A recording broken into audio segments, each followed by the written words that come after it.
What began as the largest missile barrage Iran has ever launched against Israel has now escalated into direct American military action in the Persian Gulf. In the past 24 hours, we've witnessed a rapid chain of events that has the entire region on the brink. Tonight, we're taking you inside the American response. Not just the strikes you've seen in headlines, but the men on the ground, the helicopters in the air, and the forward positions being established as the US military moves to combat readiness. Here's what we know and what's happening right now. It started with fire from the sky. Iranian ballistic missiles slammed into multiple Israeli cities and military installations. The scale was unprecedented, and within hours, Washington made its move. American cruise missiles locked onto an Iranian naval vessel in the Persian Gulf. Sources confirmed the ship was hit and sunk. But the US didn't stop there. Follow-up strikes targeted Iranian oil storage facilities along the coastline. We're getting reports of massive fuel tanks erupting, fireballs visible for miles. Satellite imagery shows columns of smoke rising from multiple locations. These are not symbolic strikes. These are designed to cripple alongside the airstrikes. Something else happened. A full combat mobilization order went out. Every branch, every available unit. The signal was clear. Move to combat readiness, now at one US airfield. The response was already visible.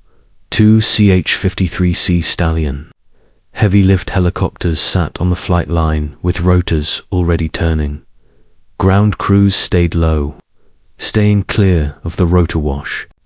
Inside the ready room, helicopter pilots pulled on flight suits, strapped into survival vests, checked their sidearms, pulled on helmets. No speeches, no hesitation, just routine, just preparation. Near the helicopters, Marines were already assembled, split into 2 groups, one for each aircraft. Each man carried a full combat load: body, armor, helmets, rifles, magazines, grenades, radios, water, rations, water rations. On command, the first group started boarding. The door slid shut, and they lifted off at the same airfield. A different mission was underway. A CH-47 Chinook sat with its rear ramp down as Marines filed inside, taking their seats in the cargo hold. But this helicopter had something extra.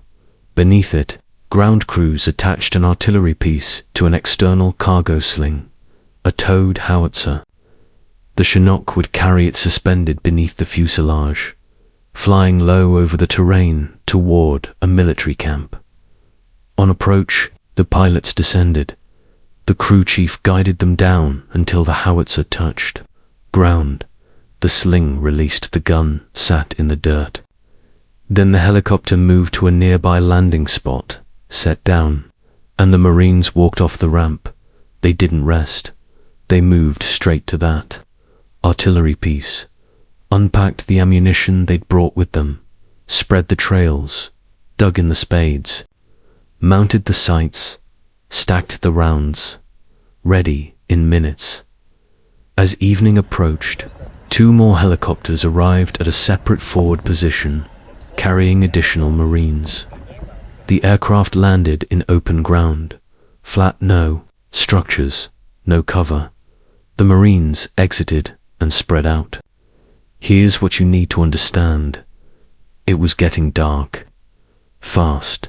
No tents, no shelters, no facilities. This wasn't a base dot. This was a raw position in the field. These Marines did what Marines do. They established a defensive perimeter, set up weapons at key points, covering the most likely approach routes, assigned watch rotations. Some dug shallow fighting positions, others laid out their gear on the ground: sleeping bags, ponchos, ammunition, laid out within arm's reach. They ate cold rations, drank from canteens.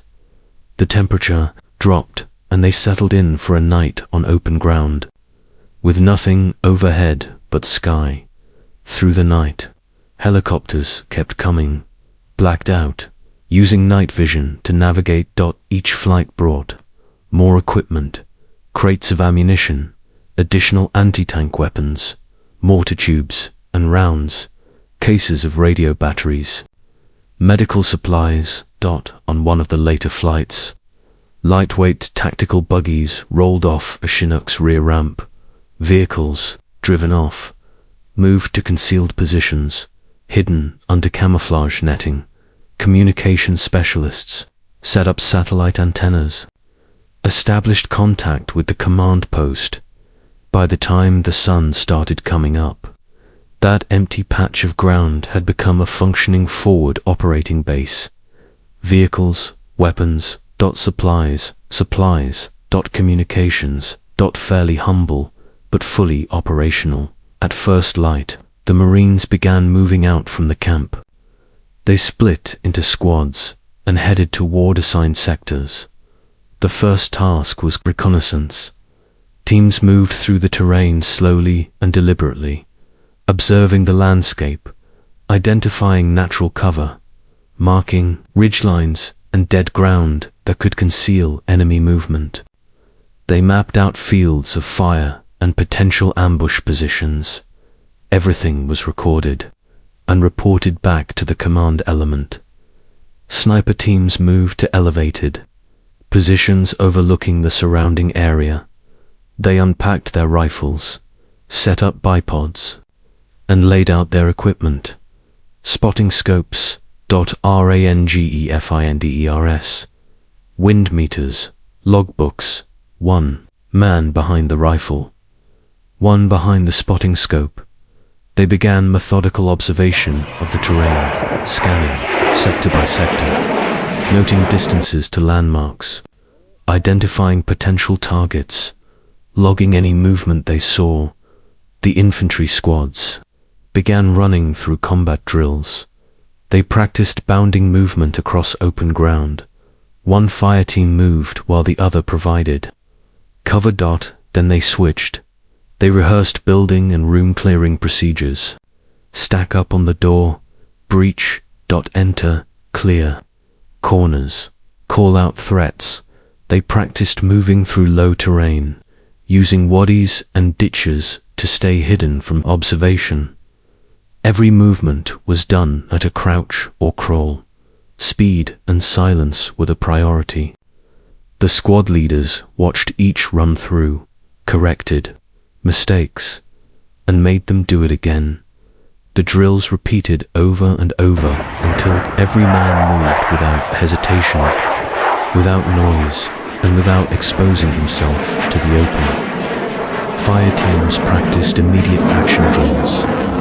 What to do when they take fire from the front, the flank, or an ambush. They rehearsed casualty evacuation, procedures, how to drag a wounded man to cover while maintaining return fire. Machine gun teams set up their weapons, identified primary and alternate firing positions, and practiced displacing between them under simulated pressure. Once the training exercises were finished, the Marines pulled back to the camp. Weapons were cleaned, equipment was checked, positions were maintained. They waited for the real order to come. When the combat alert sounds, they will already know exactly what to do.